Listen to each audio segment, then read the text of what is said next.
Este podcast es sugerido para público con mayoría de edad. Si eres menor, solo asegúrate que tus papás no se encuentran cerca. No seas güey.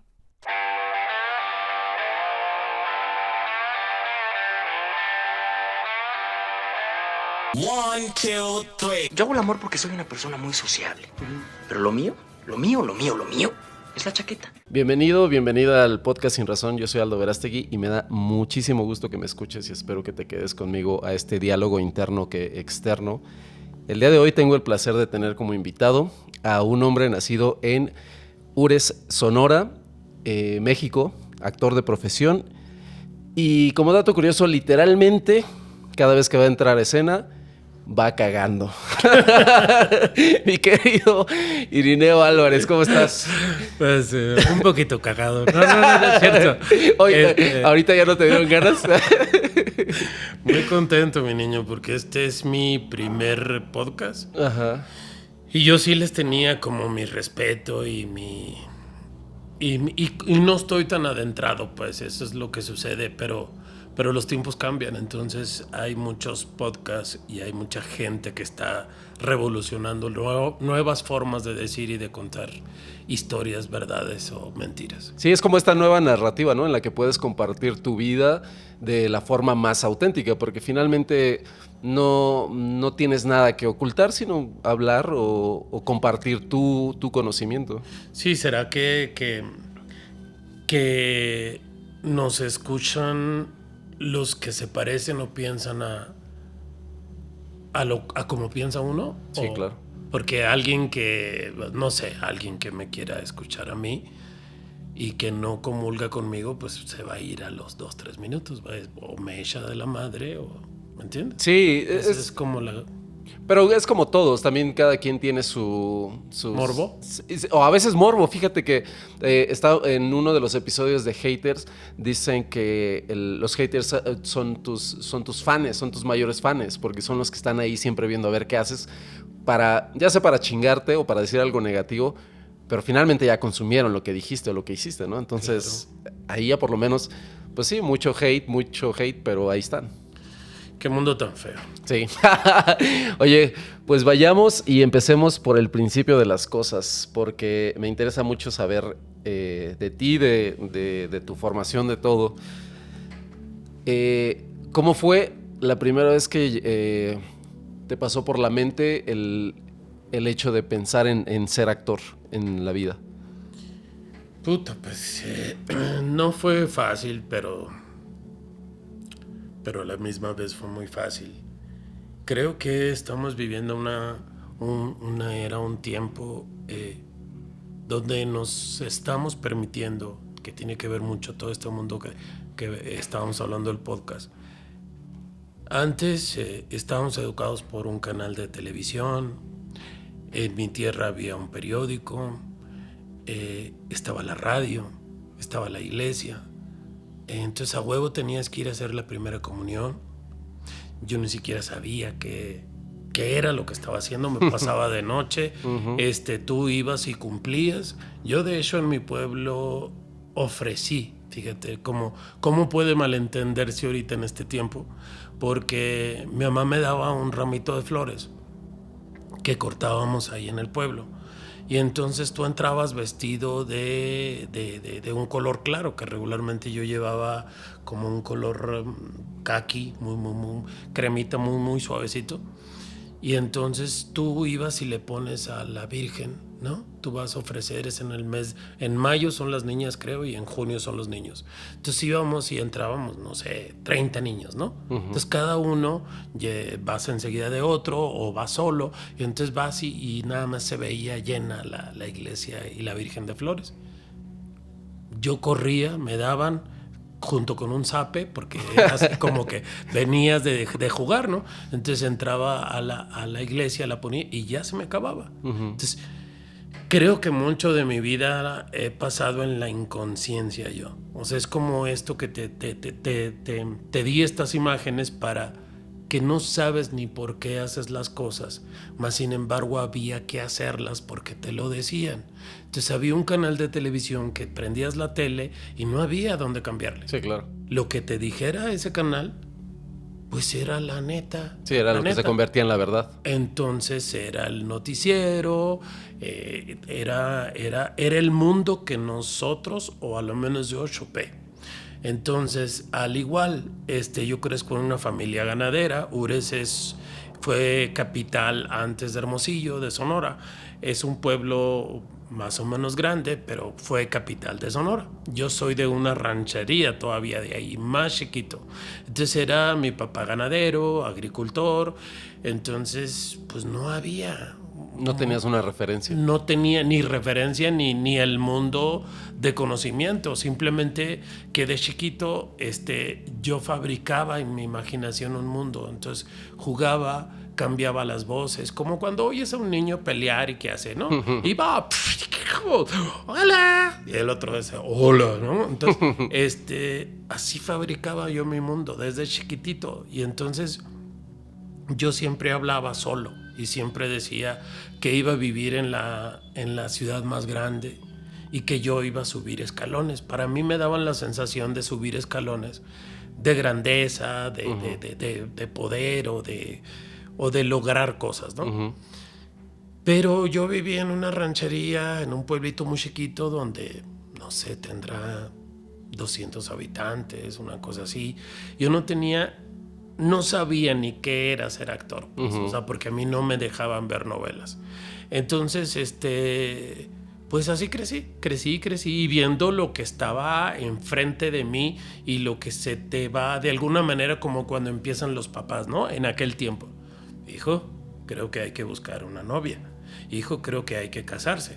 Entonces tú empezabas, pues sí.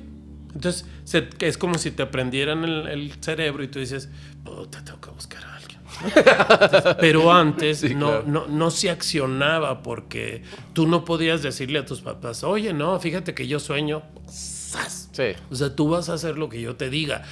Y éramos, no sé si más felices que hoy, que eres más libre, ¿no? Entonces, pues así crecí. Y entonces mi papá tenía unas enlatadoras de alimentos en unos campos agrícolas que tenía de su propiedad. Y entonces había enlatadoras, por lo tanto, para seguir creciendo el negocio familiar y otros que tenía mi papá, se necesitaba de un ingeniero en alimentos. Okay. Entonces me metí a químico biólogo, pero no me producía... O sea, yo seguía en un camino que no me provocaba conflicto, pues. Pero yo seguía jugando con todo eso que es la actuación. Por ejemplo, yo me fijaba en las novelas y yo podía sufrir una catarsis viendo una escena. Okay. O sea, mientras mucha gente, mi familia o vecinos veían, no sé, decirte yo... Rina es una novela muy vieja, pero es un referente para mí porque era una mujer jorobada, Ofelia Medina, que era en blanco y negro. Entonces yo la veía desde muy chiquito, ¿no? Era niño. Para ese tiempo me daba la maña de verlas porque yo me ponía de atrás para que no se dieran cuenta que yo estaba viendo eso, ¿no? Cuando mi mamá se ponía a sentar a ver la novela. Pero si la protagonista lloraba o pasaban cosas muy fuertes, yo lloraba. Y me podía acostar, o sea, 2-3 horas después, yo estaba muy triste. O sea, yo seguía, no me desconectaba de esa emoción, pero es que ese era el mundo que me conectaba. ¿Cómo te puedo hacer entender que conscientemente yo no podía decir quiero ser actor? Porque no entraba en inmediatez. Pero nunca soltaba las cosas para ser actor. O sea, nunca las soltaba decirte que cuando había que hacer algo en las escuelas, yo decía, yo escribo o yo digo la idea, ahora hay que hacer esto, vamos a hacer un video así y ya. Pero son los talentos, pues. Claro. Entonces, tarde que temprano siento que la vida te lleva a donde tus energías van. O sea... Okay. En teatro usamos el decir, aunque te quites y aunque te pongas. O sea, si no es para ti, aunque te pongas enfrente de la fila, no es para ti. Si no es para ti, ¿cómo es? Si no es para ti, aunque te pongas. Si es para ti, aunque te quites. Entonces, lo que es, pues, en la vida. Eso es lo que he aprendido. Entonces, llegó un momento donde de químico biólogo sufrí yo una crisis emocional, existencial, porque ya no me daba. O sea, la vida dijo, güey, ya, o sea, hasta acá, ya deja de hacerte pendejo. ¿Qué es lo que quieres hacer con tu vida? Claro. Porque dicho, me quería casar, pero en un tras de un día que me levanté diferente, todo empezó a cambiar. Y empezó a cambiar como en 3, 4 años para mal. Okay. Me empecé a perder porque me tenía que encontrar. Entonces hasta que dije yo, pues es esto, creo, güey. Pero ya entré grande, o sea, como de 23, 24 años. Ok, ya entraste a la escuela. A la escuela. ¿En dónde te tocó estudiar? En la Universidad de Sonora. Ok. Fíjate que hoy está cumpliendo 70 años y voy precisamente a un montaje que se armó con actores de aquí de México que estamos egresados de allá y como agradecimiento, ¿no? Porque no es redituable ni nada, pero es una función donde se armó un texto hablando de nosotros, de lo que vivimos nosotros y representando escenas que como estudiantes hicimos en esa academia de la universidad. ¿Y qué tal fue tu proceso dentro de la escuela? Pues choqueante porque me confrontó en un mundo que yo ni siquiera sabía que existía. Claro. Venía de un cuadrito de la vida. O sea, las cosas son así como un cuadrado. No hay... Las vertientes para allá y para acá están mal. Claro. No te van a llevar a ninguna parte, no te van a dar ningún valor, no vas a hacer nada en la vida si tú te sales de ese cuadrado. Sí, entiendo. Entonces, cuando entré a eso, lo que opinaban de la sexualidad, lo que hablaban, lo que vivían, los juegos, cuando uno es estudiante de actuación, como jugar a la botella y poder besar, poder quitarte la... O sea, eran cosas que en la puta vida habías hecho. Yo había, y ni siquiera las veía en imágenes. O sea, claro. Era así como todo fue como choqueante continuamente hasta que yo, desde que entré, tenía que formar mi criterio. Tenía que perderme o encontrarme o valorarme. De alguna manera que por ejemplo, desde ese momento yo decidí que quería ser actor y quería ser un buen actor y quería tener las bases morales de mi familia, pero quería fluir y quería amar y quería ser actor y quería tener también mi propio criterio de las cosas. Entonces hoy puedo llegar a casa y hablarle a mi mamá de la sexualidad o de las drogas o de gente que vive de puntos diferentes. Claro. Digo, ya estamos hablando de hoy ya es otra cosa, ¿no? Sí. Pero hace 20 años, 25 en mi casa eran otras realidades. Sí, totalmente. Oye, ¿y cuál fue la parte más sufrida de la escuela, del proceso de la escuela? No perderme. Porque siempre escuché de mi familia lo que opinaban de las drogas y yo quería amar, valorar y tenía que tener amigos y respetar si ellos se querían drogar. O sea, fue muy difícil ese proceso para mí en que no solo yo ni mi mundo tenían la razón y que cada quien, que yo tenía que respetar, que cada quien toma las decisiones de su vida y no estar encima como la tía, pues, ¿no? De que, ¿por qué haces eso? ¿Por qué? O que eran gente que yo alcanzaba a querer mucho y que me doliera mucho, pues. Claro. Sino decir, soltar, pues, creo que es eso. En teoría es como desaprender para aprender. Sí. ¿Y cuál fue el proceso y cuál fue la parte más bonita de tu proceso en la escuela? Encontrarme. Saber quién era yo. ¿Sí lo lograste en ese proceso? O sea, ¿qué tanto te tomó todo el proyecto? Sigo, mi niño. Sí, bueno, sí, no. Pero eso te lo entiendo, sí, te entiendo completamente. Pero al actor o a tu actor, ahí fue que lo empezaste a ya descubrir bien. Sí, tuve, por ejemplo, mi primer paso, creo que tuve que tomar distancia de mi familia.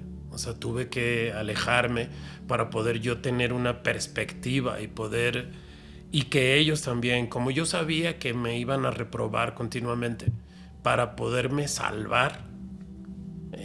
Porque lo más fácil, por ejemplo, cuando no estamos bien formados, ¿no? Digamos que le agradezco mucho a mi familia las bases, pero cuando no estás bien formado te puedes perder en el alcohol y en las drogas. O sea, porque hubiera sido más fácil para mí adecuarme a grupos donde en comunión se da todo esto para pertenecer, ¿no? Sí, exactamente. Y encontrarme, pues.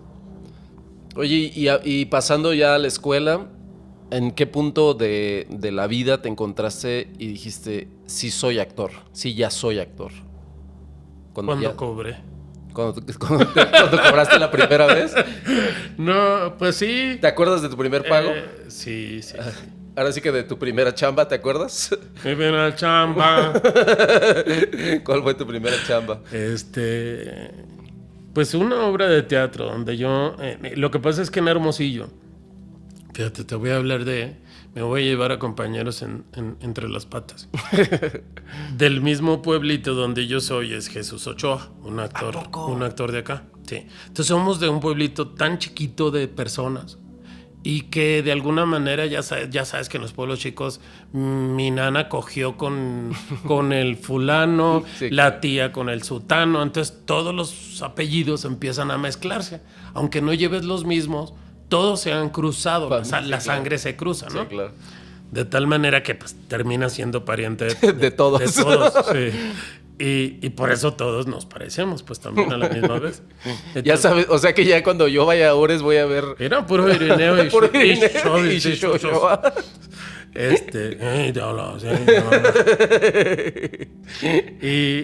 Y entonces yo crecí, cuando estaba estudiando en Hermosillo, no se osaba, porque es como la palabra, cobrar por dar una función de teatro.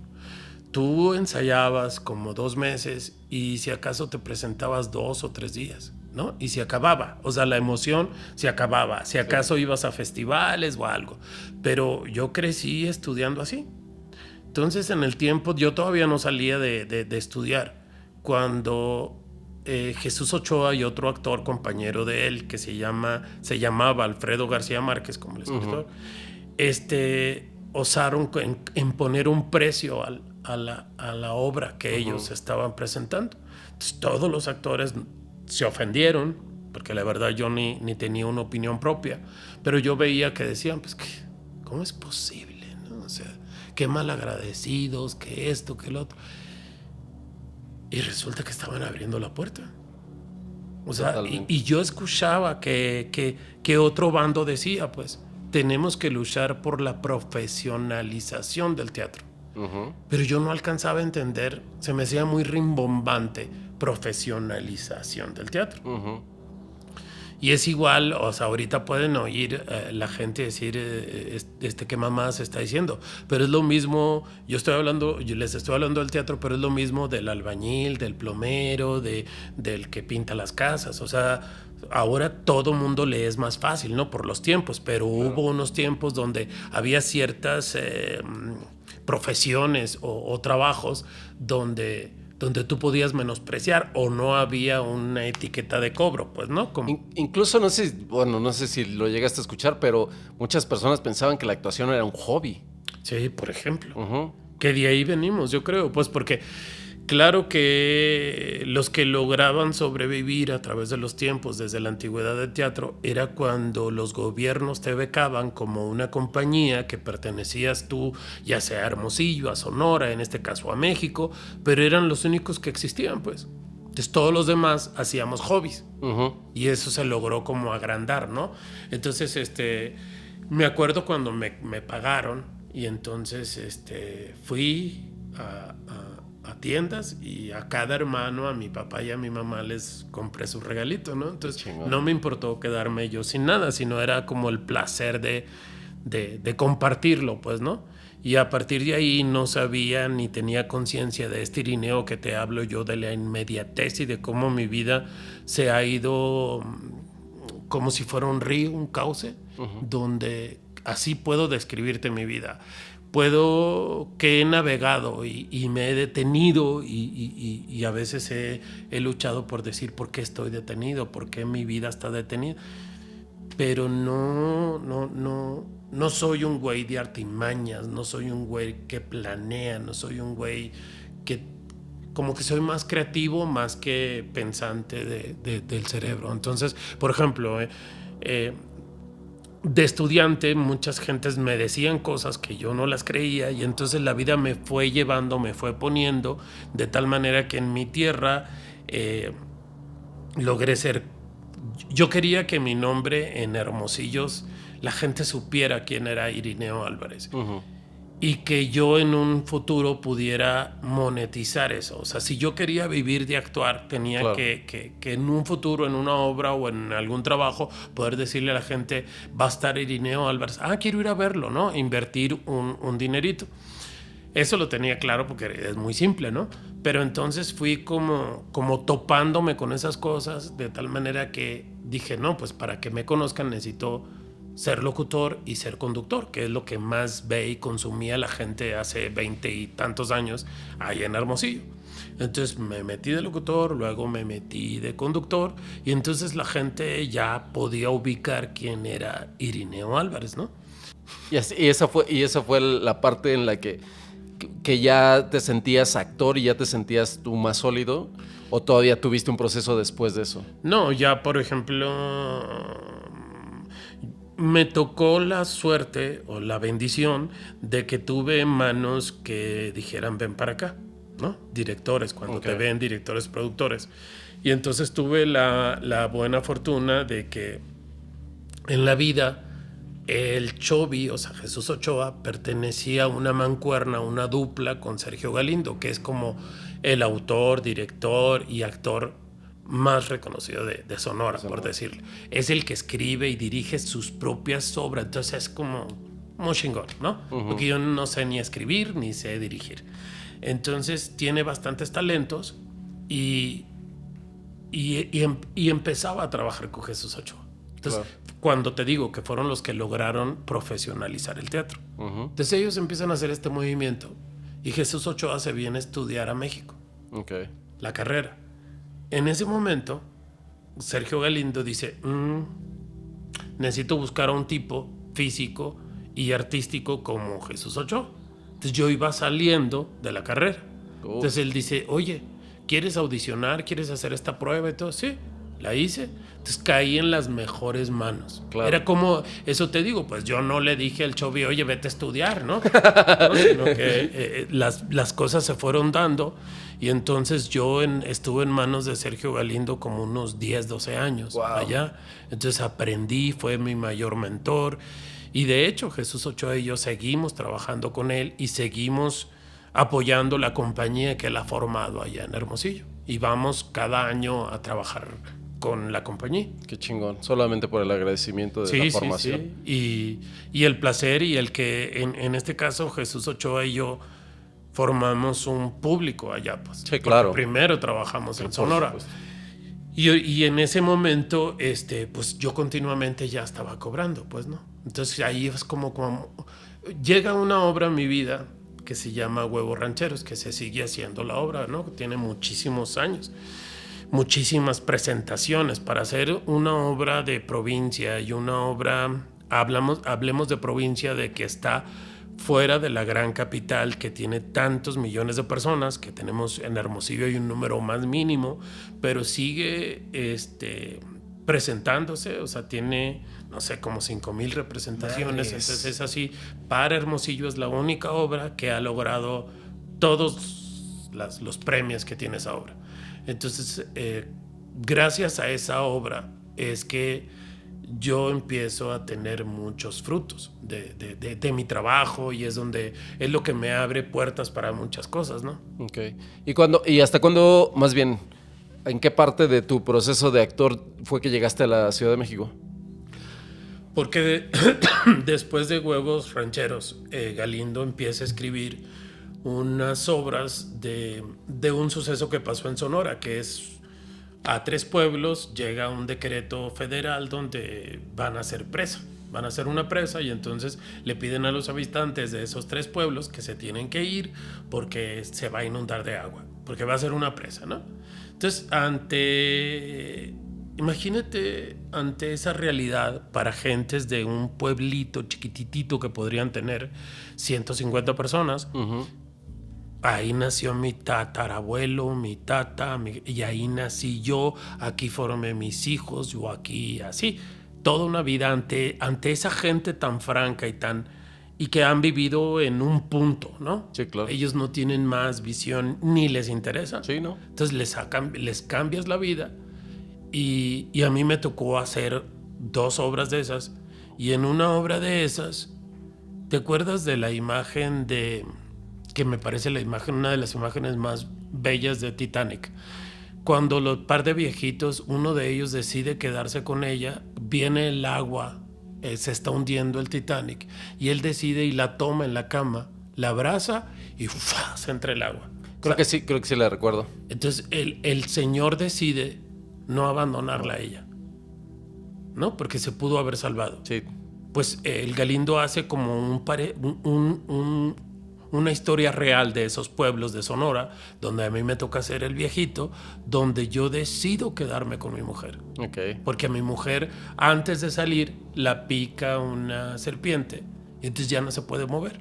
Entonces yo me pude haber salvado, pero toda una vida ahí, y ahí estaba mi identidad, mi todo. Entonces la abrazo y decido que suelten el agua. Ahí me voy a quedar. Entonces esa obra le fue muy bien en Sonora, le fue muy bien en diferentes plazas, y entonces venimos a México, la ve la UNAM, y la UNAM le ofrece una temporada de 3 meses a la obra. Entonces en el Santa Catarina, me acuerdo. De Santa Catarina brincamos a otros espacios de aquí de México, y entonces me ven unos periodistas, y de ahí me dan un premio como mejor actor fuera de la Ciudad de México, como mejor actor de provincia, ¿no? Ok. Y a su vez ahí es donde me ve uno que hacía los castings más prestigiosos en ese momento, que era de películas de Y tu mamá también, Amores Perros, que era Manuel Teil. Ve la obra. Ok. Porque Alicia Encinas era mi compañera. Y entonces Alicia había hecho una obra sin ton ni sonia, creo. Sin ton ni sonia. Ajá. Y entonces el castinero fue Manuel Teil. Y entonces Alicia Encinas lo invita a ver la obra. Y entonces Manuel Teil me ve y me dice, oye, es que no sé qué, que tengo un casting, ¿no? Yo nunca había hecho un casting como tal. Claro. Entonces hago el casting y entonces me dicen que vaya después al callback, y ahí en el callback conozco yo al autor de Amores Perros, Guillermo Arriaga. Y entonces wow. Entonces cuando me dicen, no, yo soy fulano, y en ese tiempo de mi vida, yo ya con tanates, huevotes, que tenía yo, ¿cuánto? Como unos 34 años. Pero yo venía de un rancho, entonces era como, yo soy fulano. O sea, en mi mundo, yo decía, ajá, como si me dijeran yo soy Juan Pérez, ¿no? Sí, claro. Entonces, Entonces me decían, ¿no sabes quién es el señor? Ajá. Pero así, sí, pues sí. Así era mi mundo, pues. Sí, claro. O sea, no iba a ser yo, sí, una fiesta al señor. Sí. Entonces era como, en eso siempre fui como más auténtico. Y entonces me hacen el callback ellos, ¿no? Entonces está en pantalla, a distancia, el director, el que iba a ser el director. Entonces me dicen, está aquí en la pantalla Tommy Lee Jones. Entonces yo, creo que es actor. En ese momento dije yo, me suena que es actor. Me suena. Ya, pues me quedo, y entonces pues ya es en mi tierra, es la locura, porque yo había pedido permiso en el programa. Yo trabajaba en Televisa Sonora de conductor. Ok.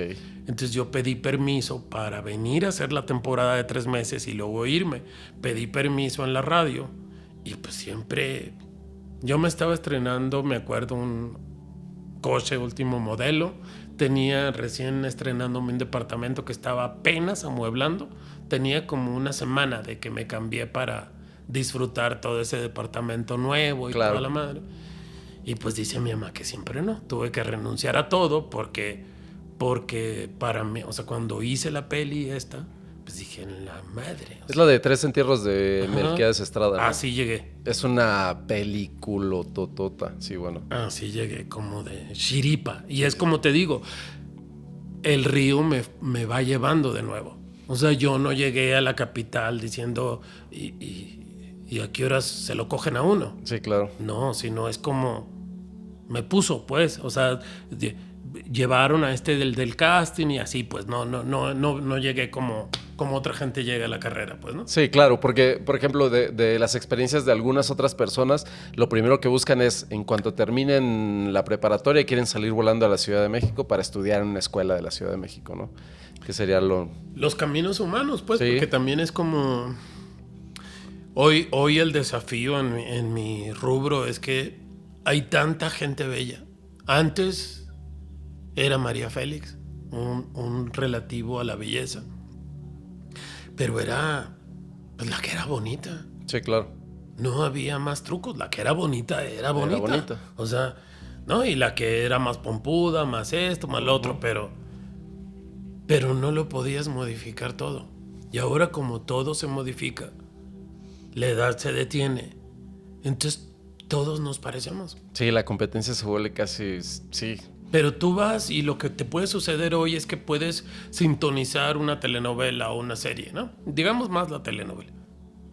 Tú dices, a la verga, ¿quién es quién? Sí. Porque me confundo con esta y esta. ¿Cómo se llama esta actriz? Porque se me confunde en mi cabeza con 5. Sí.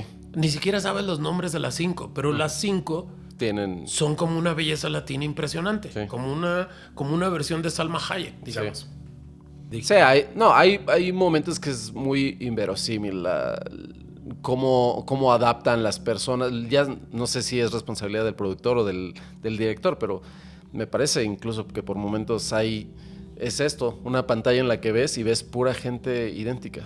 Y sí, porque digamos era aspiracional, pues, no un mundo, porque las series están llevándote a un mundo un poco más real, pero cuando tú ves una serie regularmente hecha por casting mexicano, puedes ver igual hermanitas que son puras bellezas, ¿no? Entonces tú dices, oye, también hay gente en Arizona. Sí, claro. También hay gente gorda, también hay gente... Pues sabemos de todos colores y sabores, pues, porque no se vale, a mí me puede provocar un poco de ruido cuando dicen, una vez me dijeron cuando recién llegué, tienes muy buen tipo para cine. Yo no sabía si era elogio o era una ofensa. Y cuando he visto que hacen ese comentario, se lo hacen a gente morena. ¿Por qué crees tú que el cine va a ser de actores morenos? O sea, ¿por qué le pones un color? ¿No habemos blancos pobres? Exacto. O sea, ¿no hay ricos morenos? Sí, claro. O sea, sí, Slim es guapísimo. Exacto, un poco estereotipar siempre ha sido el mal. Yo creo que mexicano que se regó por Latinoamérica porque desafortunadamente a nuestros hermanos latinoamericanos les llegó demasiada televisión mexicana. Y te lo digo porque conozco muchas personas de Ecuador, de Venezuela, y la primera referencia y lo primero que se les viene a la mente es Chespirito o las novelas que eran terribles, ¿no? Bueno, la telenovela de la que tú me hablabas, esa por lo menos tenía ciertos matices y estaba hecho por actrices que eran muy dedicadas. De las últimas épocas empezaron a tomar un tinte melodramático exagerado y ahora en esta actualidad la verdad es que no lo sé porque no volteé a ver la televisión abierta, pero algo que me gusta mucho es el contacto con eso es a lo que iba. ¿Tú cómo trabajas el texto? A partir de que llega el texto, ¿qué es lo primerito que haces? Pues hay un vicio en nosotros. Por ejemplo, no lo puedes hacer mucho en la tele, no lo puedes hacer mucho en la telenovela, pero quizás un poco en las series y un mucho en teatro. Lo primero es que te dicen, tú vas a ser Juan. Tú solo, que nadie te ve. Solamente le ves así como las veces que habla Juan. Ese es un vicio de nosotros, o mío, porque en base a eso le das importancia. ¿Qué tanto aparece Juan? Sí, claro. ¿Entiendes? Ni siquiera sabes qué va a decir Juan. A lo mejor dice pura pendejada. Pero si aparece más, es eso de desaprender, pues. Porque claro. si dice más cosas es más importante. Y no, porque no hay mayor plataforma para poderte robar una verdad que en el teatro tener un personaje que no puede hablar o habla muy poquito y puede chingarse a un protagonista. Totalmente. En la telenovela no, porque es a cuadro y es imagen, pero... Sí, te pueden Y eliminar. aún así el malo, o sea, en las telenovelas, el villano te puede llevar. Y es más, o sea, las ediciones empiezan a ser diferentes porque el villano te puede comer. Sí. Sí, dependiendo de la fuerza que vayas adquiriendo, ¿no? Ahora, ¿cómo empiezas a construir el personaje? O sea, una vez que ya llega el papel, ya lo leíste, ya leíste la historia, ya leíste todo, ¿cómo empiezas tú a construirlo? Mira, creo lo que he vivido hasta hoy, es que te tienes que, podría usar la palabra profesionalizar o te tienes que adecuar porque hay medios que te lo permiten más que otros, aquí en México. Otra cosa es en Estados Unidos, por ejemplo, que puedo yo pensar que para hacer una película a la gente se da el tiempo, ¿no? Por ejemplo, te voy a hablar por partes. En teatro, regularmente tienes el tiempo de conocer la historia, de hacer los análisis de texto, de compaginar tu análisis con los personajes que vas a cruzar. Hay tiempo. Cuando entras a una telenovela, a veces te citan una semana antes, si llevas toda la novela, si estás en toda la novela, pero es como para dar las ideas generales, ¿no? Pero son personajes a veces tan cuadrados que lo que tienes que resolver es cómo vas a responder ante las circunstancias. Okay. ¿Entiendes? Okay. Por ejemplo, yo soy un detective o soy un machista. Entonces, las características que yo tengo que tener claras son muy poquitas. Son como cómo reaccionas y cómo tratas a los cercanos. Fuera de eso, solamente tienes que dominar cómo vas a reaccionar, porque las escenas te van a llegar por día. Claro. O sea, pueden dártelas en la mañana. Y entonces, lo que tienes que tener muy claro y dominado son tus emociones primarias. Okay. Cuando son escenas difíciles, regularmente se dan el tiempo y te dicen que son escenas de violación, de secuestros, de maltratos, Es más, la tele se puede guiar más en el golpe físico, o sea, en el movimiento físico, que en tu emoción. Okay. ¿Me entiendes? Y en el teatro es diferente el tiempo, y en la serie, como hay más tiempos de escenas, pueden ahí sí un poco discutir más, pero no... El cómo abordo yo un personaje en una serie, puedo tener en medio lo que te dije del teatro y de la tele. O sea, tengo que saber cómo reaccionar ante emociones y en teatro, en la serie, debí de haberme tomado más tiempo para analizar y para conocer, por ejemplo, de dónde viene, cómo es emocionalmente, cuáles son sus puntos débiles y sus puntos fuertes del personaje. Claro. Pero creo que se vive de diferente según el medio para el que vayas a trabajar. Totalmente. Y una vez que ya estás, ¿cuál ha sido así un momento mágico que hayas tenido en un set? Que son de estos recuerdos que se te quedan para toda la vida. Una pendejada. A ver, sí. Pero si se te queda es por algo. Pues por pendejo. Cuando fui a lo de la película de los 3 entierros, yo me acuerdo que estaba en un rancho, pues o sea, yo venía de Sonora, árido. Y entonces, aunque árido es Texas también, pues yo recuerdo que te van llevando y la madre. O sea, de que vas desconociendo, ¿no? Los caminos y todo. De tal manera que como actor te dicen, ya llegamos. Y como que hasta ese momento abres los ojos y dices, ¿dónde estoy? Pero como que todo lo demás, o vas dormido, o vas leyendo, o vas en la pendeja, ¿no?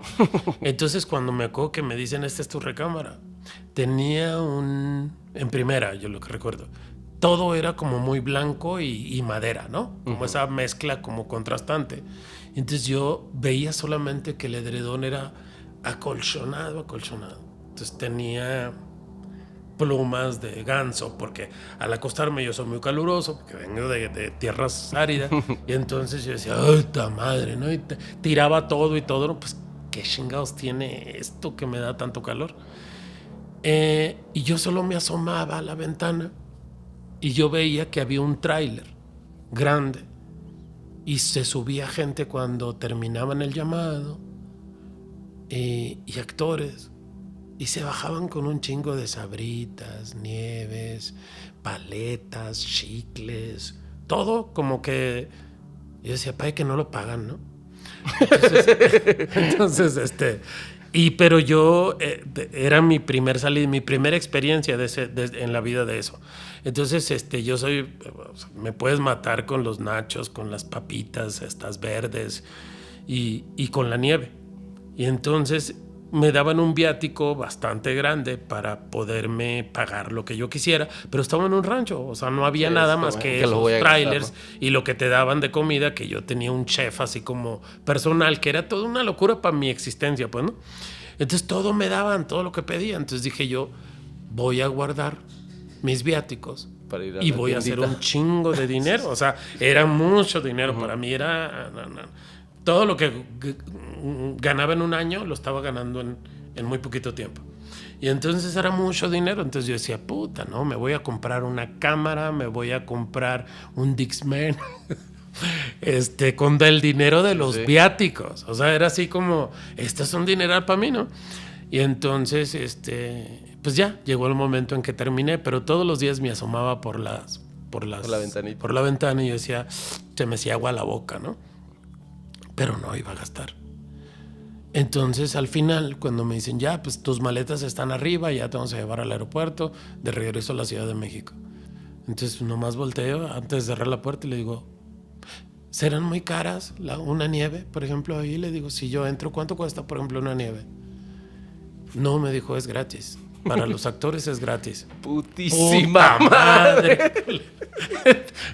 Y ¡zas! Me cierra la puerta corrediza. Me acuerdo también de la camioneta. ¡Zas! Me cierra la puerta y digo, puta madre. Pero yo sonreí, yo dije, no lo expresé, ¿no? Sino que no me quise ver tan pobre.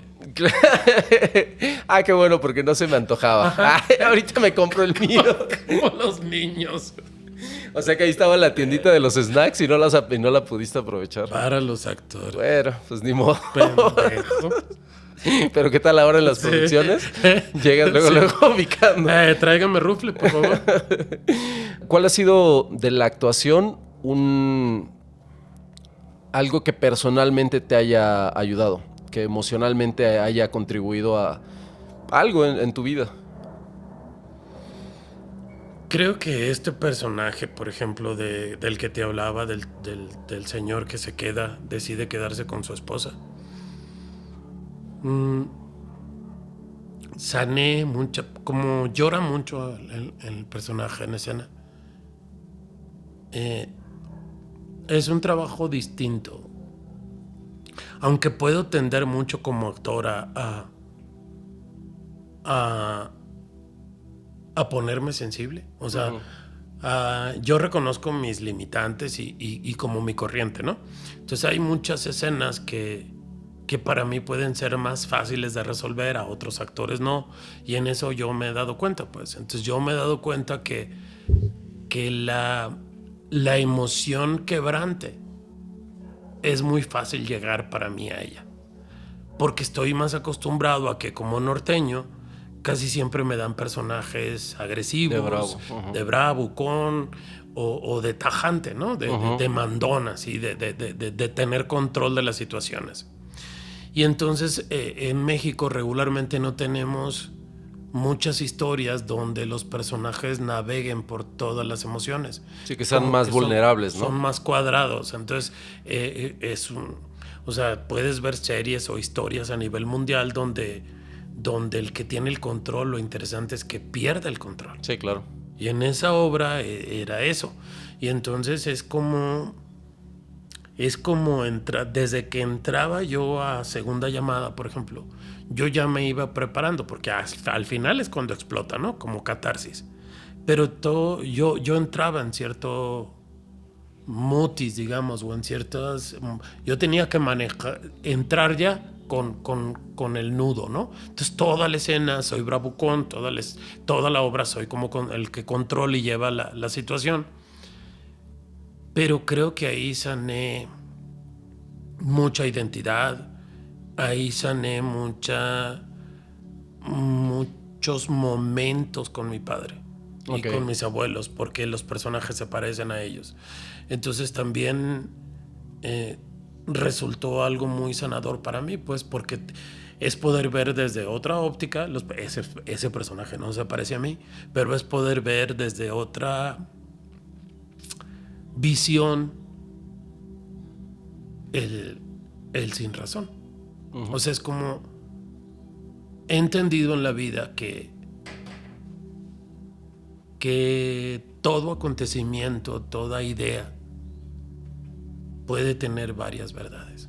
Todo depende de cómo sean tus vivencias, la caja que traes, o inclusive me puedo imaginar un alma de un niño que no tiene bagaje, puede verla diferente a una niña o a otro niño que están en la misma situación, pues por el solo hecho de que traes, cuando nacemos, ya nacemos formándonos un carácter, pues, pero creo que ya traes las bases o dos, no conozco, no domino el tema, pero me imagino que el alma ya trae lo primario. Okay. Que lo vamos armando en la vida, pues, y que al morirnos tienes que tirar todo lo que aprendiste para volver a ese bebé que nace de la panza de la mamá, y ahí es cuando termina el ciclo.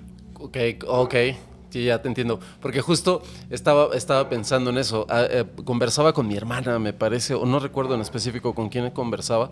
Me decía que sí, creo que sí es mi hermana, que sí, ella sí cree fielmente en la reencarnación. Entonces le dije, yo no estoy tan seguro, porque es como, yo no me quiero generar esa expectativa, ya sabes, pero por momentos sí, pero por momentos lo logras ver en otras personas y dices, pues es que si este güey tiene una vida extra, o es como tiene un conocimiento extra, mira, que supongo que será un cúmulo de... Yo puedo decir, porque nos adentramos, creo que podemos dudar de muchos temas que no podemos tocar o no podemos comprobar, como es que hay más allá de la muerte, como todo lo espiritual. O sea, que dices tú, como dices tú, y si no, y si sí, ¿me entiendes? Que es como esa idea del paraíso, pues, que nos han vendido, ¿no? Pero hay cosas que a mí sí me resuenan un poco, como nadie en mi familia traía o tiene o tenía vivencias de ser actor o una realidad de ser actor. Porque ese niño que me tocó a mí traía esos talentos. Uh-huh. O sea, ¿cómo? ¿De dónde? Es lo que te digo, pues que creo yo que el alma le toca el turno de salir, pero es como si yo lo decía en chiste antes. Yo creo que en otra vida fui puta. ¿Entiendes? Porque me gustaba el baile, me gustaba el exhibicionismo, me gustaba el figurar y todo, que en mi mundo eso no debía, ¿me entiendes? Entonces sí, claro. Era como tú le decías, pues ¿qué explicación le doy, güey? Porque no es que es como decirte, yo traté de no ser, güey.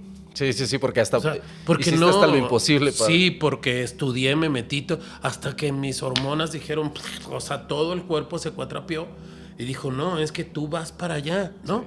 Entonces es como, o sea, no lo decidí yo, pues. Ya traía, y creo yo que vas a ser feliz a los bebés, a los niños, entre más le des el valor único al niño. Porque querer llevarlo como soldadito es crear almas infelices, pues, porque cada niño trae su talento, cada niño. O sea, y cada vez se nos complica más porque, pues, en mi tiempo tengo un sobrino hiperactivo.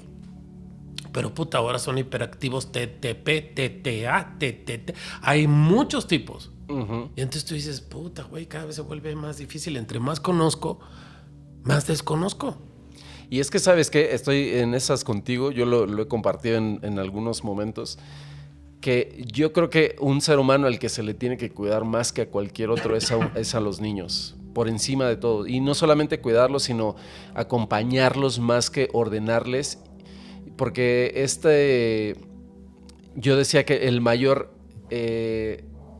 veneno para la sociedad es un adulto enseñándole a un niño.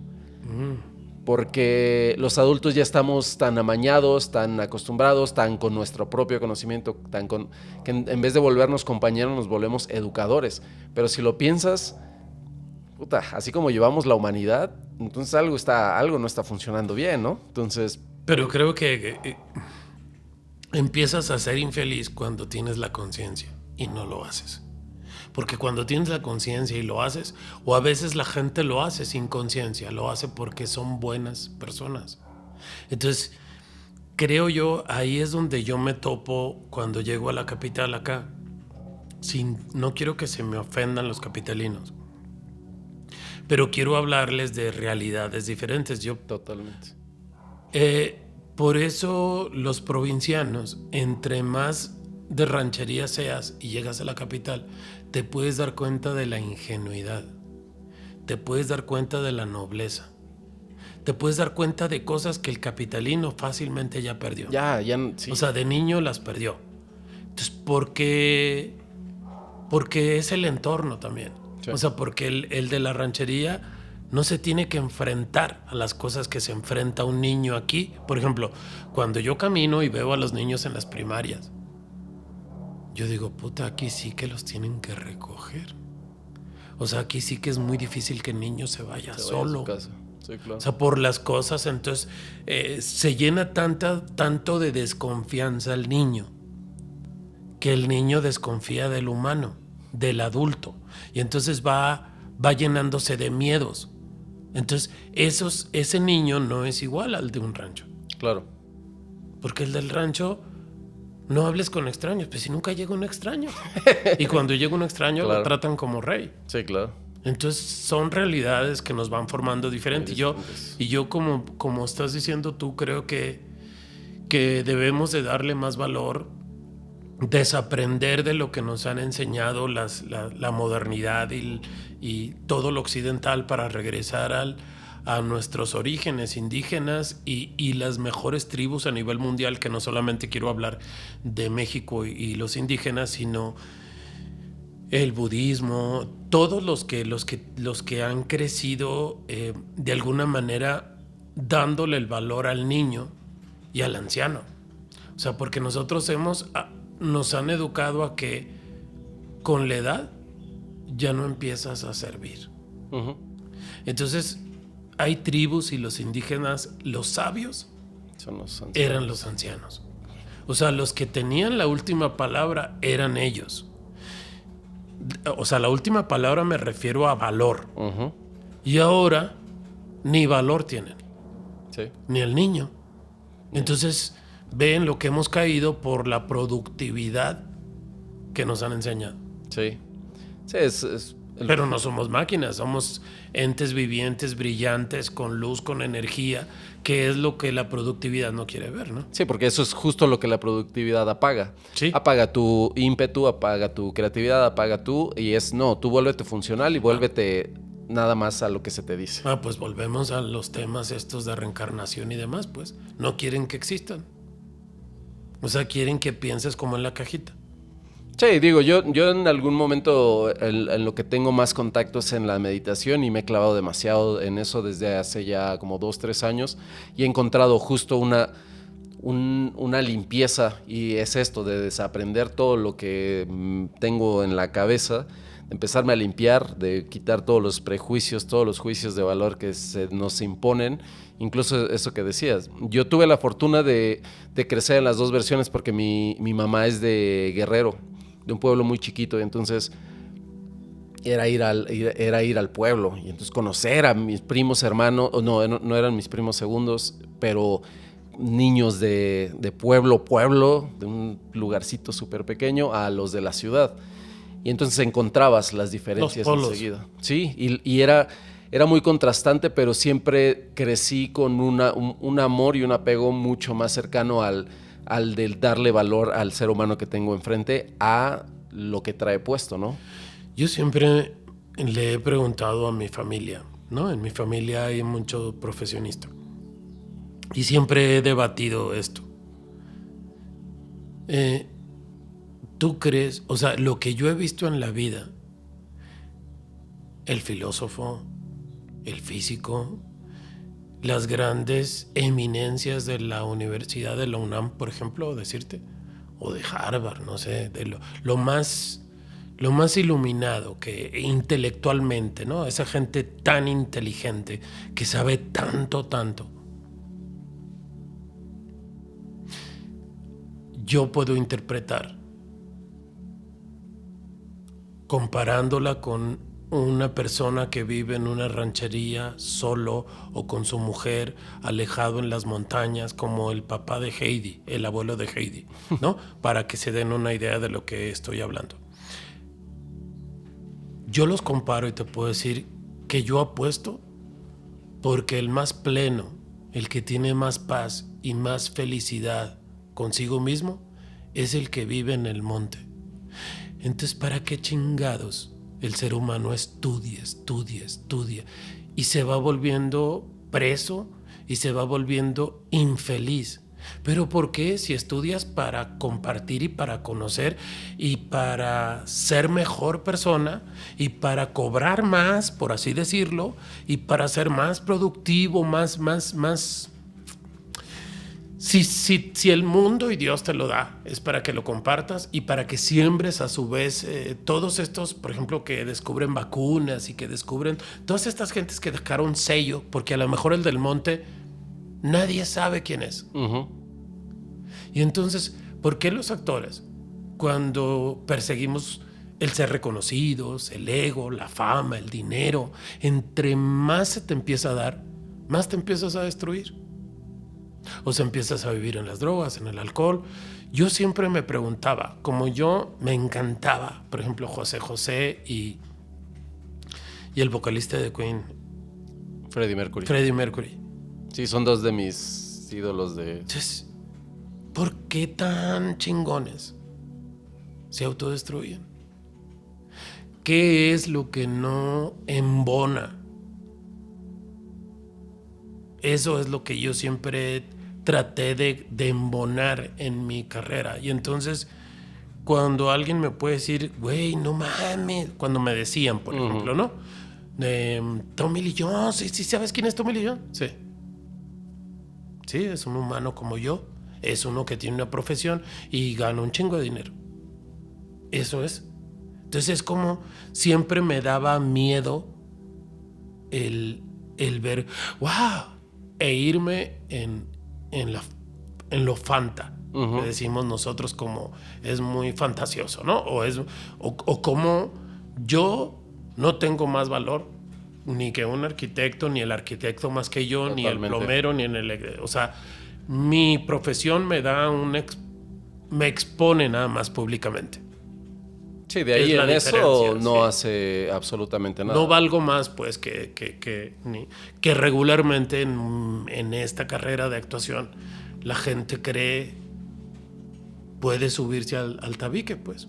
Sí, ese es como el doble filo, esa es la parte del doble filo de ser o de convertirse en una figura pública, que yo estoy completamente de acuerdo contigo. Yo prefiero siempre estar más aterrizado y estar pensando que con quien estoy conviviendo esté pasando un buen momento, o que estemos pasando un buen momento, a pensar qué valor tienes y por qué lo tienes. Porque en general creo que ninguno tiene ni más ni menos. Por eso también el peso que empezó a adquirir el racismo, o esto de mostrar el racismo, es porque es una realidad. Muchas personas no lo vivirán, pero el hecho de, lo decía una invitada que tuve, el hecho de que no te suceda a ti no quiere decir que no suceda. Que no suceda. Entonces... Y por ejemplo, creo que eso de desaprender, que volvemos a decirlo, que en la carrera de actuación, los actores, los cantantes, lo que les interesan a las empresas y a los que tienen el negocio, los que tienen el billete y te generan el pago, es lo que hay afuera. Entonces, no les importa, aunque pudieran fingir que les importa, en realidad no les importa cómo eres tú por dentro, qué piensas, qué piensas de esto. No, oye, hay esto y tenemos que hacer esto, ¿no? Entonces, les importa lo de afuera. Por lo tanto, lo de afuera es lo que vende. O sea, vende mi cuerpo, vende mi imagen, vende lo que me pongo. Entonces, cuando el actor o el cantante se pierde ante que el valor es eso, llega la inseguridad. Porque regularmente podemos disparar, o sea, no hay un equilibrio en eso. Uh-huh. Entonces, regularmente puedes entrar a tu casa y empiezas a sufrir crisis existenciales porque no tiene nada que ver con el brillo de afuera. Uh-huh. Porque puedo tener momentos muy oscuros, porque puedo tener muchísimas cosas que me hacen humano, pero eso no les interesa a las empresas. Sí, claro. Entonces, empiezas a jugar con una inseguridad. La inseguridad me lleva a factores externos que me dan seguridad. Cuando uno empieza a pistear, que a gusto, ¿no? Uh-huh. Porque me empiezo a desinhibir, ¿no? Entonces, la droga y todo conlleva y es lo que a estas personas las han comido, pues, las han tragado y siguen tragándose muchas vidas, pues, que ya no solamente es en este rubro, sino existe por todos lados, ¿no? Somos actores porque sanamos. En el proceso. Muchas cosas, pero nunca terminamos de sanar. Sí, los traumas que quedan marcados esos días. O sea, aunque yo te diga que eso me ayudó a un abuso o a unas cosas así fuertes, la violencia o cosas así, en realidad creo que en la vida lo aprendemos a manejar uh-huh. cuando tenemos éxito. O sea, cuando te va bien lo aprendiste a manejar, pero nunca... Son cosas que nunca se resuelven, pues, porque son dolores que ahí están, que puedes vivir con ellos y los puedes mover como piezas. Claro. Y a veces a los actores podridamente nos conviene no resolver ciertas cosas. Para seguir manteniéndonos. Para seguir dando las emociones, porque son herramientas. A ver, yo voy a tener una escena. Por ejemplo, una vez tenía una escena de violación y entonces yo era el violador. Uh-huh. Pero entonces cuando estaba, que le quitaba a ella la ropa interior, mira, o sea, a punto de que la lágrima saliera. Sí, porque sabes que estabas en contra de... Pero estaba con mis cosas. Claro. ¿Entiendes? Y entonces sí ayuda ciertas cosas, pero yo no podía irme en la emoción de ella. Sí. La estaba viendo a ella y me estaba desconectando del que yo debía hacer. Y entonces lo que hicieron fue decirme, no vas a platicar con ella después de la escena. Uh-huh. O sea, vas a entrar en frío. Y cuando decían corte, uno agarraba para un lado y a mí me llevaba otra persona. Pues. Okay. Entonces eran como... Por eso ubico que... Y también creo que la gente nos llevamos eso al morir, pues, como unas cosas más resueltas que otras. Es como cuando tienes a tu papá y lo que hizo tu papá en la vida es poder hacer las paces contigo. Pero te das cuenta que al final del camino, tu papá nunca cambió. Aprendió, caminó, soltó, pero en esencia es el mismo. Sí, entonces negoció contigo, uh-huh. ¿no? Como hijo. Y creo que en la vida es eso. Para mí todo es como negociar. Como sobaditas en la espalda para seguir en el camino. Y que puede ser auténtico. Sí, pues. claro. O sea, sí. No le quita la autenticidad, pues sí. Pero que es de lo que estamos hablando, que aprendemos a manejar las emociones. Pero las emociones creo que no se curan. Y entonces, por ejemplo, un hablar. Yo no conozco o sea, por ejemplo, un supón para mí de José José, que era de lo mejor que hemos tenido en México. Creo que debió tener mucha inseguridad y muchos momentos no resueltos por su inseguridad y que todo el mundo te está diciendo que eres el más chingón de México. Sí. Y te pagan millones con eso.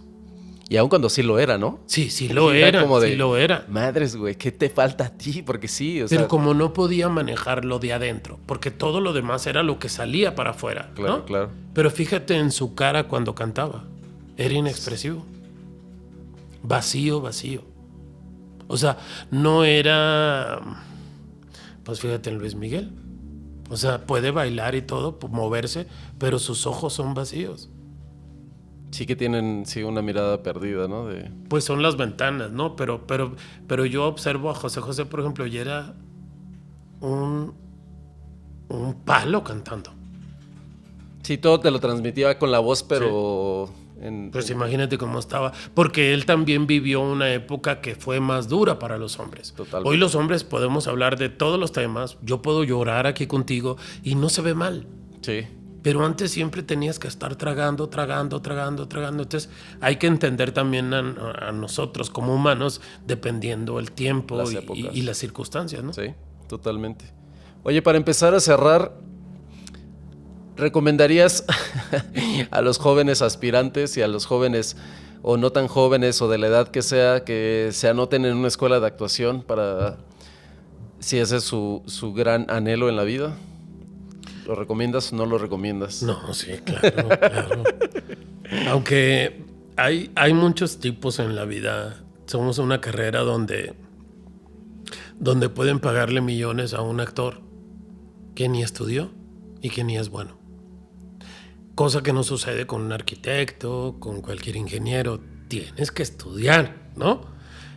Y aquí puede haber el hijo de fulano, puedes tú estar muy buena o muy guapo, muy bonito y cobrar una millonada. Sí, claro. Y ser malo aparte. Darte el lujo de ser malo. Pero creo que pero creo que por lo que te pagan se va a acabar. Vas a dejar de ser bonito y bonita y buenota y malo ya eres. Exacto. Entonces, y ya no vas a tener cómo protegerte la espalda. Exactamente. Ese tiene un tiempo de vida en esta profesión. Y el que se educa regularmente es bueno. Aunque regularmente lo que yo he comprobado es que en los grupos hay talentos que apuntan a dirección, hay talentos que apuntan a escritura y hay gente que se dedica a otras ramas del negocio y no necesariamente son actores, pues. Y sobrevive también. No es cuestión únicamente de que seas bueno. Sobrevive el que no se hartó de la persistencia. Sí. Entonces, la primera base es pues, que estudies. Depende qué es lo que quieras hacer. Porque si eres muy buenota y muy hermosa, la gente te va a decir ni estudies. O los productores. Pero ellos van a su business, ¿no? Entonces, claro que recomiendo que estudien y sobre todo que se conozcan, que inviertan en conocerse, en cursos, que también es importante para nosotros saber quién eres, cómo eres, que te aceptes, cómo eres, porque regularmente nos enseñan desde niños a no aceptarte. Sí, a que algo puede estar mejor. Cuando... Deja de hacer eso, no te agarres ahí, quítate de ahí, pero no seas... Te vas no a ver seas malo, fea, te vas a ver fea si te gorda y demás y todo. Sí, con entonces todas toda la inseguridad te la forman en la vida regularmente en casa y afuera de casa. Entonces para ser actor tenemos que conocernos nosotros, porque esa es la herramienta con la que vas a trabajar. Y que finalmente es lo que se aprende en la escuela, ¿no? Bueno, es parte del proceso es empezar el reconocimiento, pero con lo que decías tú... No, porque hay actores que se han suicidado por personajes muy difíciles. ¿Dentro de la escuela? No, sino que tú sales de la escuela, ¿no? Pero no te conoces. Claro. Tienes inseguridades y monstruos que no sabes manejar. Hay muchos actores que han llegado al suicidio. Sí, bueno, sí. Porque el personaje te empezó a ahogar y vete a saber todo lo que se despierta, ¿no? Pero porque no estamos muy bien sintonizados de los tornillitos. Sí. Sí, pero sí es muy importante eso que dices. El autorreconocerse y sí, todo el tiempo estar volteándose a ver al espejo y admirando lo que tienes enfrente en vez de juzgarlo, ¿no? Y sobre todo poder manejar el ego, porque creo que el ego es lo que nos destruye. Todos los que nos dedicamos a esto tenemos un ego más fuerte que lo común, ¿no? Entonces nos gusta el aplauso, nos gusta el reconocimiento, el que nos vean, porque te tiene que gustar para ser actor. Claro. Entonces, pero eso también puede ser tu tumba. Entonces tienes que, como dices, autorreconocerte y poder manejar tu ego, porque el ego es el que te destruye en esta carrera. Sí, yo mucho de lo que recomiendo casi siempre cuando me preguntan, porque hay veces que supongo que a ti también se te acercan mucho a preguntarte cuál es el proceso, yo siempre les digo, primero que nada, métete a la escuela. Y si encuentras que ahí no es, pues entonces tal vez ni siquiera sea la profesión que quieres. No, y yo te hablé de lo otro, pero también hay actores que no estudiaron. Sí. Y que son muy buenos, Son y que muy buenos. pueden ser muy buenos. Sí, sí, sí. Pero creo que son los que tienen el don y el talento, pues, ¿no? Que son casos muy extraordinarios, o sea, sí son contaditos pero también en el proceso empírico lo van encontrando. Sí, o sea, con la práctica, pues, porque práctica. no es lo mismo quizás un Pedro Infante cuando empezó. Exacto. Sí, ahorita ya no podríamos encontrar otra estrella igual, o sea, y creo que nunca va a volver. Eso es lo bonito también que tiene la profesión, que puedes llegar a plasmar tus características y hacérselas llegar a miles de personas y que alcancen a ver la autenticidad que puedes proyectarles. Pero mucho tiene que ver el que a ellos no les tocó las redes. O sea, si hubiera habido redes, le hubiera sacado todos los monstruos, todo lo malo, lo violento que pudo haber sido, entonces ya no sería ese Pedro Infante que en cuanto te lo mencioné, se te ilumina la cara. Sí, claro. Sí, si me dices todas las cosas que no veíamos o que nunca supimos, se te acaba el tiempo, ícono. pues. Es el tiempo también que les tocó y nos tocó. Sí, desafortunada o afortunadamente para ellos o para nosotros, ¿no? Pero bueno. Bueno, mi niño. Pues ha sido un placer, como siempre que te veo. Eres una persona que a mí, aparte de darme energía de vuelta, siempre me siento como muy en confianza contigo. Te agradezco que te hayas tomado el tiempo, agradezco que estés aquí y nada más me gustaría, si quieres, compartirnos algo para despedirnos. Cuando apareciste y me mandaste un mensaje, me dio un chingo de risa. Dije, deja de hablarme así y háblame como el amigo que dejé de ver hace muchos años y que recordé tanto espacio, teníamos mucho tiempo para platicar, para conocernos y creo que estuvimos juntos en una obra de teatro. Entonces, los fines de semana pasaban muchas horas entre función y función. Los domingos, por ejemplo, dábamos función a las 11 y la otra función era como a las 5 o 6 de la tarde. Entonces, todo ese tiempo llevábamos comida, platicábamos y recordé mucho ese tiempo y es de mucho valor para mí que cuando dejas buena huella podemos dejar de vernos, pero siempre reconocernos. Sí, pero nunca de querernos, ¿no? Sí, que puedes, como me dices, todo lo que has hecho, viajado y demás, o todo lo que has vivido en ese tramo, más sin embargo, la esencia, pues no la conocemos, porque tuvimos ese tiempo, ¿no? Sí, claro. Sí, de hecho compartimos demasiado tiempo cuando nos íbamos a comer, hacíamos ahí actividades. Y eso es a veces la vida te lo da involuntariamente y a veces, la mayoría de las veces uno no lo toma. Y estos días he hecho mucho hincapié yo en que el mejor regalo de la vida es el tiempo. O sea, hoy cuando alguien puede decir, oye, voy a ir a verte o quiero un café, es como la falta de respeto del celular hoy, ¿no? O sea, que si yo estoy contigo en una hora, te dedico una hora, en mi carrera lo que cobras es el tiempo. El tiempo. Pero entonces también en la vida, estar con mamá, con un hermano, con un amigo, ese es un gran regalo, porque nos han enseñado a quitarle ese valor, ¿no? Entonces ya llegó mi hermano, ¿qué? Pero porque tenías que venir o pues porque eres mi hermano. Pero no, cuando empiezas a crecer dices, si voy a ir a visitarte, es un tiempo que quiero estar contigo, platicar, invertirlo. Y a veces tú y yo lo tomamos involuntario y lo vivimos involuntario, pero por algo se cruzó nuestros caminos en aquel tiempo. Claro. Y ese tiempo, pues era el regalo. Se volvió valioso, Sí, se volvió tan valioso que todavía sigue. Exactamente.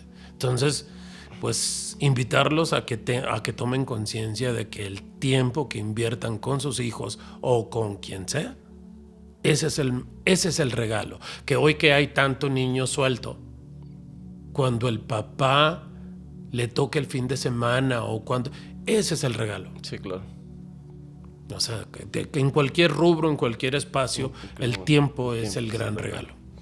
Pues te agradezco tus palabras y bueno, también a ustedes les agradecemos que nos hayan escuchado. Les deseamos que tengan buen día, tarde, madrugada. En el tiempo en el que estén, nos vemos en el siguiente episodio. Yo no necesito meditarlo más. A coger y a mamar, que el mundo se va a acabar.